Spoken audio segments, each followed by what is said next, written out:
abasirikale basazeeko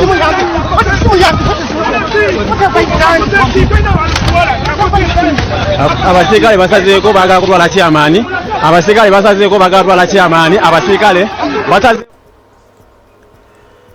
Chairman Nyanzi Fred Center mu twogereranga ebibye si birungi oluvannyuma okuba nti amawulire gafulumye okusinzira ku sources ezesigika nti essaawa yonna yandibanga agenda kubeera nga akwatibwa era nga ebigenda okumukwasa byeyo byennyini byengenda okuba nga nkutegeeza. Chairman Nyanzi Fred Center mu twogerera nga ali mu kusaggula kalulu kubanga yeesimbyewo era nga yeeyagaliza ekifo ekya Kawempe South mu Parliament mu kalulu ka 2026. Kakati okusinzira ku sources Chairman Nyanzi Fred Center mu essaawa yonna agenda kubeera nga akwatibwa. Kiki ekiyinza okuba nga kigenda kumukwatisa? Njagala owulirize bulungi nnyo naddala ng'omaze okubeera ng'osubscribinga. Bw'oba tonna kikola kikole tubeere nga tutambula ffenna. Gano amawulire nja kusaba ogashayalinge kwatawo ku share button obeere ng'ogaweereza omuntu yenna gw'omanya akkiririza mu nkyukakyuka naddala mu kibiina ekya National Unity Platform. Amawulire gano abeere nga tagamiisinga. Wuliriza bulungi nnyo kyenjagala omanye ekituuse ku Chairman Nyanzi Fred Center abangi gwe bamanyi nga Mutu wa Watu ono ng'ate muganda wa His Excellency Robert Kyagulanyi Ssentamu era nga ye mukulu we. Bino nno byatandika bitya?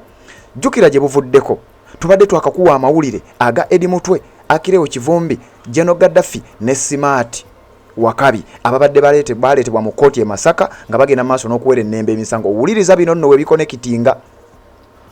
Bano abasibe we baggyibwa e Masaka mu mbeera ey'obuwambe drone n'ebavuga ku speed y'ekika ekya waggulu n'ebaleeta mu kkooti ey'Ekawempe. Babaggulako omusango omulala nti bano baakola ddwiro oba drills ekyagambibwa okuba nti kimenya amateeka naye nga drills ki ze boogerako. Gwe wenna ataategeera drills ze boogerako wano nno Chairman Nyanzi waabiyingiriramu era ensonda ezeesigika we zitugambidde nti essaawa yonna ayinza okuba nga agenda kubeera nga akwatibwa. Ennaku z'omwezi nga 12 ku lunaku olwa birthday oba olw'amazaalibwa aga His Excellency Robert Kyagulanyi Ssentamu, Chairman Nyanzi Ssentamu yakulembera ba foot soldiers ne bagenda bambala beret ezo emmyufu ne bambala ovulo emmyufu ne bakola surprise birthday party nga bagikolera His Excellency Robert Kyagulanyi Ssentamu bwe yali ava mu ddwaliro ly'enkozi gye nkugambye gye yacelebratingira birthday mu budde obw'okumakya. Kakati agenda okudda ku kitebe ekya NUP asanga abaana bamukoledde dda surprise era bino yali tabimanyi nako yagenda okutuuka ku kitebe nga bamukoledde surprise. Wuliriza era bino ogenda kutegeera Chairman Nyanzi Mutu wa Watu abiyingiriramu wa. Njagala olabe bino tubeere nga ate tweyongerayo.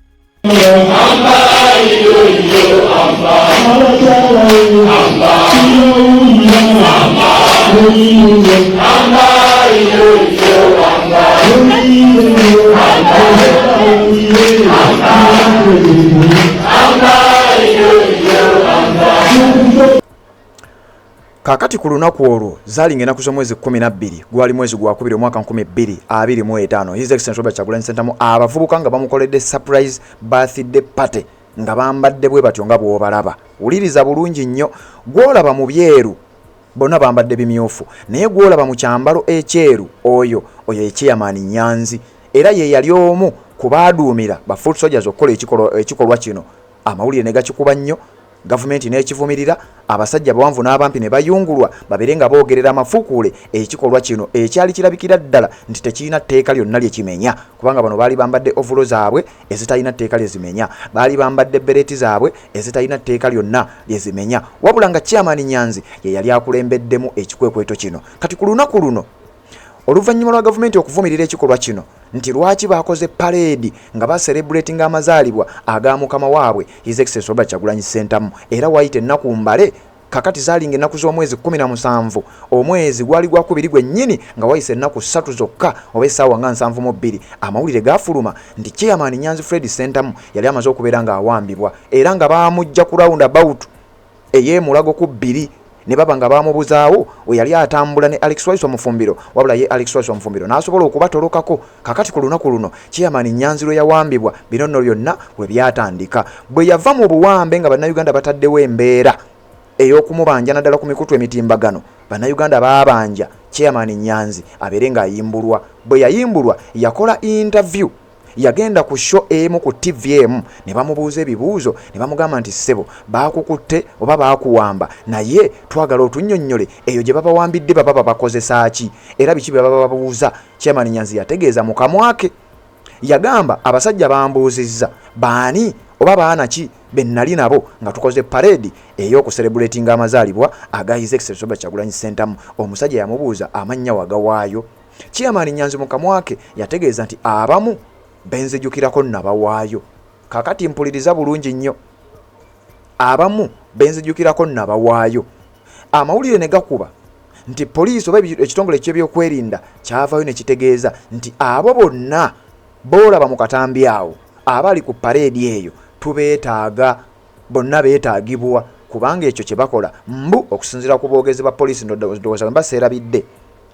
Yali omukulu amanyiddwa nga omwogezi wa poliisi, sijja kumentioninga mannya gamu wano, yavaayo n'ategeeza nti abo bonna ekyo kye baali bakoze kimenya mateeka era tubeetaaga. Oluvannyuma olwa Chairman Nyanzi okuvaayo n'ategeeza nti agamu ku mannya yagenda maaso n'okubanga agawaayo ag'abaana ba foot soldiers abaali awo. Kakati nno bino bikonekitinga bitya era njagala nkuzzeeyo ate ku musango gw'aba Eddie Mutwe, Akirewo Kivumbi ne General Gaddafi. Jjukira bano ababiri, Eddie Mutwe ne Akirewo Kivumbi baavugiddwa kipayopayo ne babajja mu kooti e Masaka, ne bavugira mu motoka ya drone ne babateeta paka ku kooti y'e Kawempe. Bwe baatuuse ku kooti y'e Kawempe bagenze maaso n'okubanga bawozesebwa era nga babagamba nti tugenda kubasomera omusango omulala. Nga musango ki? Babataddeko omusango ogw'okukola drills, illegal drills, nti drills ezimenya amateeka. Drills no nga bategeeza dduyiro, nti baakola dduyiro era nga dduyiro kye baali bategeeza tekyali kirala, kyekyo kyolabye. Kyokka ng'ekyewuunyisa okusinziirira ku bye tugattagatta, Eddie Mutwe, Akirewo Kivumbi ku lunaku luno tebaali ku kitebe ekya National Unity Platform era bino tebaabirinamu, wabula ate mu kooti e Kawempe babataddeko omusango nti baakola dduyiro ku kitebe kya National Unity Platform ng'enaku z'omwezi 12 omwezi ogwokubiri 2025 bwe baali bakoze birthday surprise party eri omukulu His Excellency Robert Kyagulanyi Ssentamu. Kati bino byonna amawulire we gavudde ne bategeeza nti engeri Eddie Mutwe ne Akirewo Kivumbi gye babatadde ku musango guno nga tofuddeyo babaaliyo batebaaliyo, engeri gye babatadde ku musango guno kaakati ate nga abakulu baategeeza dda nti beetaaga buli muntu yenna eyali ku parade eyo abeere ng'akwatibwa. Kakati amawulire we gajidde era gye gaavudde nti kakati Chairman Nyanzi abadde yeegwanyiza ekifo eky'omubaka mu Parliament agenda okuba ng'akiikira abantu ba Kawempe South yessaawa yonna yandibanga agenda kuba ng'akwatibwa. Kyokka nga sirinakuwa katambi ak'omukulu Map Media ng'akonfaaminga bino nga bwagezezzaako okulaba ng'atuukirira Chairman Nyanzi amulabule ku bino ebigenda maaso. Omusajja n'awunzika nga takutte essimu era n'amutegeeza nti bwe bakukwata nze ngezezzaako kukubira biganye sikufunye. Kaakati akozesezza option emu gy'asigazza yakugenda ku mutimbagano abeere nga gy'amulabulira. Oba oliawo bw'anaaba biwulidde abitegere bulungi nnyo. Ngenda kuwa akatambi kano okawulirize bulungi nnyo. Kyokka ate wano we tuvuddewo tubadde tukyali mu nsasagge eno ate ne tufuna amawulire nti n'Emityana poliisi erina olukuŋŋaana olw'abawagizi b'ekibiina kya NUP lwegadde era bigenda biggwa mu lutambi kubanga bina byansonga za byakwerinda. Sooka owulize ebigambo bya Map Media. Jjukira ono musajja alina kamera eyaleeta omukulu muwummuza owa poliisi agambibwa nti alega abakulu b'ekibiina kya NUP bwe yali aliko omu ku bawagizi b'ekibiina kya NUP bwe yayogera naye ebyaliwo sijja kuddayo. Kakati uliza kyayogera ku nsonga ya Chairman Nyanzi nze ate mbere nakwongera wabula nja kusaba gwata ngo subscribing kile wansi awo ekigambo subscribe kikwateko watekade aka notification era omu abasooka okumanya buli twataddeyo ate bwe batamba finawuliriza.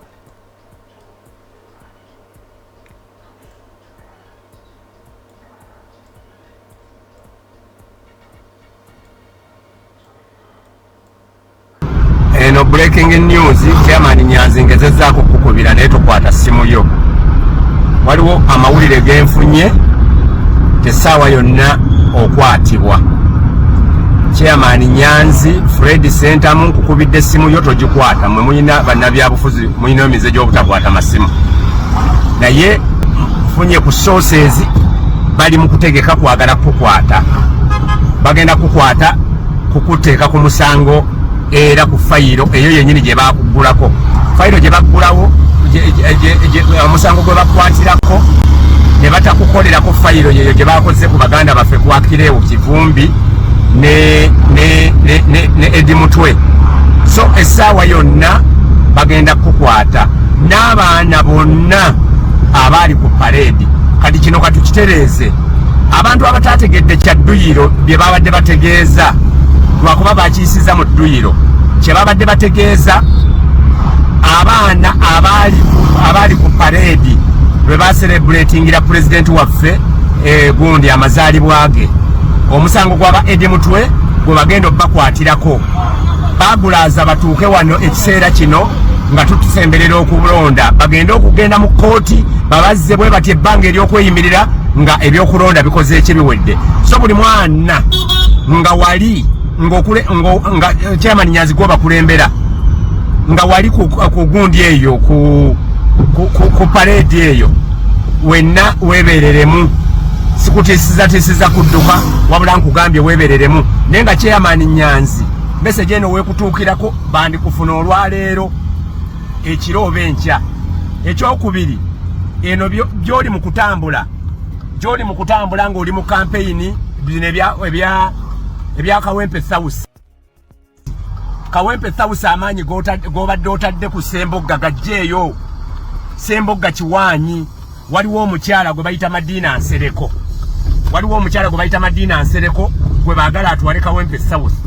Madiina Nsereko batadde mu structure miliyoni 10 era mwalabye kati butishaati obupya bwatandise okukola ki butishaati obupya batandise okufulumya butishaati obupya obwa yero kati abaana bangi ababuyina nene waffe ku saidi ye Wakiso nabalabye ababwambadde ne batunuza mu kamera naye ne bangamba map mwana tuli Akawaanyi neyo bagezaako okulaba nti chairman Nyanzi bakujjawo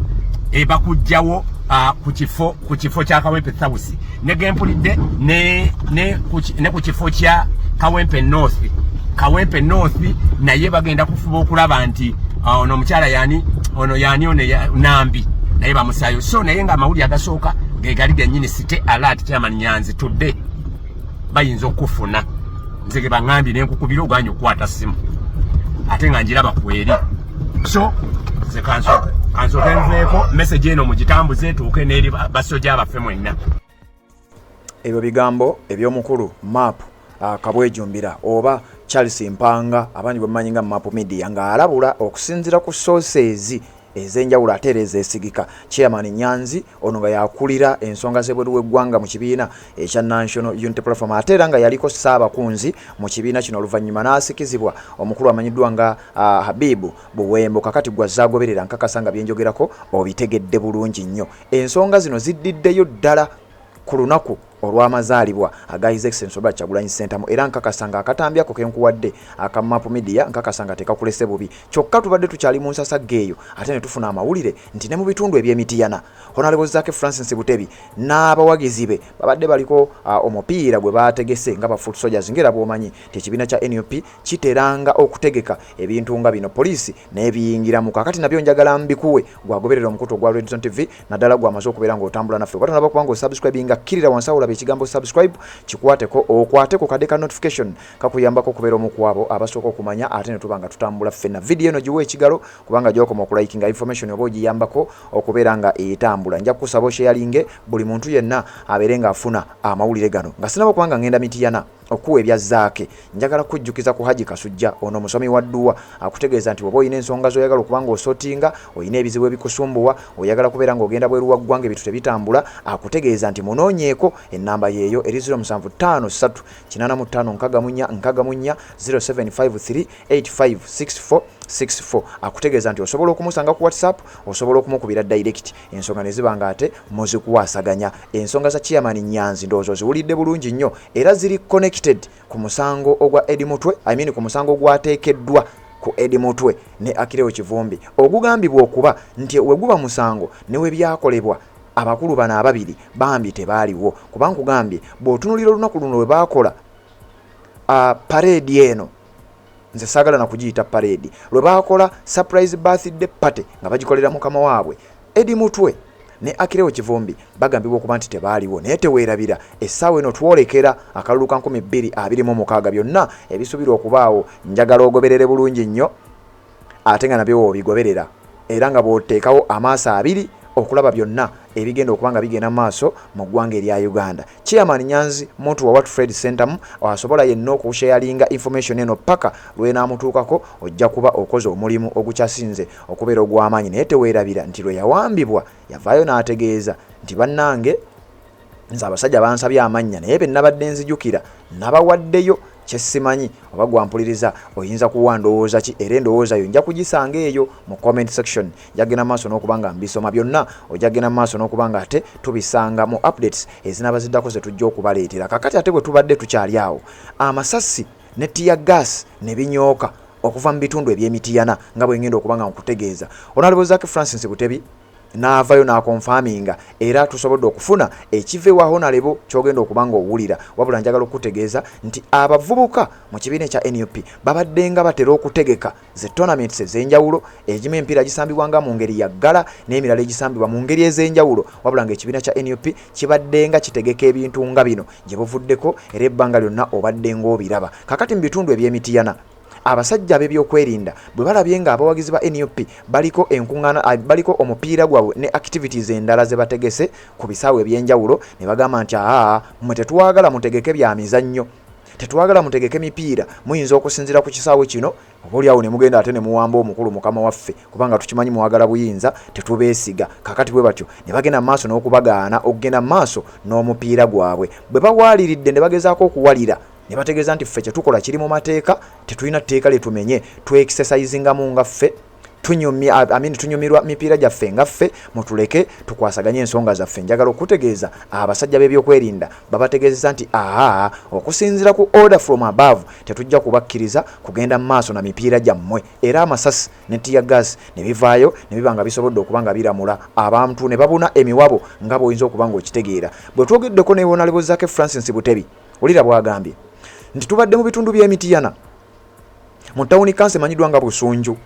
Abasajja b'ebyokwerinda b'ekitongole kya poliisi omulundi ate era omulala bazzeemu ne balaga kkala zaabwe entuufu era ne bagaana omupiira ogubadde gugenda mu maaso nga tegulina na muntu gwe gukosa kubanga kino kisaawe ate era kibeerako mupiira. Tubadde tutegeseeko omupiira gwaffe nga guli organized under NUP umbrella campaign run nti mu kibiina kino ekya NUP waliwo rani oba waliwo campaign ey'okusonda zi ambulera. Jjukira ambulera ke kabonero k'ekibiina ekya National Unity Platform. Kati nti babadde balina campaign ey'okusonda zi ambulera nga bwe twolekera akalulu ka 2026 nti ambulera zibeere nnyingi nnyo zisobole okuba nga ziyambako abo abeegwanyiza ekibiina kino nti bwe tunaabanga tulina gye tugenze okukuba ziraale ambulera zino zijja kutuyambangako. Kati nti omupiira guno gubadde gwategekeddwa n'ekigendererwa ekyokulaba nga basonda zi ambulera eziwererako ddala. Kyokka ekyewuunyisa gwampuliriza abasajja b'ebyokwerinda babagambye ffe tetujja kubikkiriza era nga kigambibwa nti omupiira gufuuse olutalo kubanga babadde mu kisaawe wakati nga basamba bagenza okulaba tear gas yeemikisinze n'abasambi embeera neetabuka.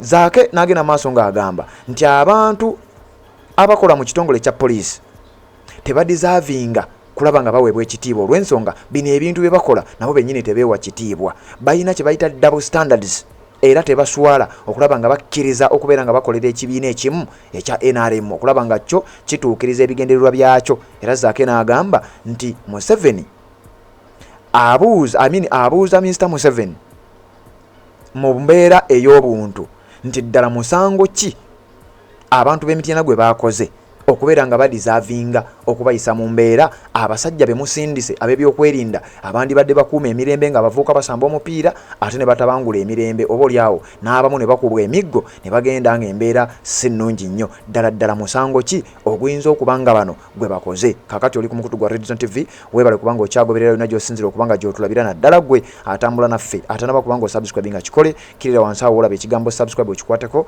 okwate kade aka notification kakuyambako okubeera omu ku abo abasooka okumanya buli we tuba tutaddeyo ate olulala ne tuba nga tutambula ffenna. Nyongera okujjukiza ku mukutu gwaffe omulala ogwa backup nagwo baguyita Red Zone. Nja kukusaba ng'oteekawo wansi awo mu description ya video zino ze mba ntaddeyo ogenda n'ogikoonako katono nnyo n'ogisubscribingako ate olulala ne tuba nga tutambulira ddala ffenna in case eyeba backup channel yaffe in case obanga emikutu gino gikwatiddwamu tudda ku mikutu giri ne tugenda mu maaso n'okuba nga ate tukuweereza obutava ku mpewo. Obufumbo olina omwami naye ng'akutawaanya olina omukyala ng'akutawaanya bajja ne bakwagala ne bagenda. Gwe ayina ebizibu mu byenfuna nga sente zikuyita mu ngalo, wooteeka sente zifa bufi, b'owola tebazza. Gwe aloota ng'ogwa